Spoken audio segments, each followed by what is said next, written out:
Final January सालचिनि Simi उलचिनै हास्ते विधानसभानि फिल्डक एबा मासिं जरानि आथुक पान्दा चेंगाना अ पान्दा जानुवारि सालचि थामते चिबा जरा बेबागै सालथाम तगना तिनि विधानसभा बिजनेस एडभाइजरी कमिटिनि पान्दा कक चापजाखा पान्दा बुचुगो मथानि मन्त्री रतनलाल नाथ साका हास्ते फानि ककनार मुंनि बिसिंति अ पान्दानि सामुं चेंगाना बसाका अ खेपेनि पान्दा एमएलए रकनि पेन्सननि बिल न खबुइ किहासक बिल तिहाजागाना अबना कारै सोंमुं फिरपुंबो तगना फाइनाल मार्च तालो बाजेट न तुइ आचुक पान्दा संसजागाना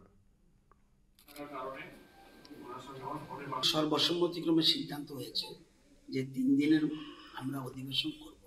মূল বিষয়টা হলো গভর্নরের ভাষণ। গত এক বছর উনি কি কাজ করেছেন ওনার সরকার, উনি রাজ্যবাসীর উদ্দেশ্যে বলবেন, মাননীয় মন্ত্রী এবং সদস্যরা শুনবেন এবং আগামী এক বছর কি করবেন সেই জন্য উনি একটা দিক নির্দেশিকা দেবেন। এই জন্য মূলত বিধানসভা অধিবেশন, এছাড়া কোশ্চেন থাকবে, কিছু বিল থাকবে, এগুলো নিয়ে আলোচনা হবে। আমাদের বিধানসভা শুরু হবে 10 তারিখ, 11-12 বন্ধ, 13 আবার হবে, 14 বন্ধ, 15 হবে।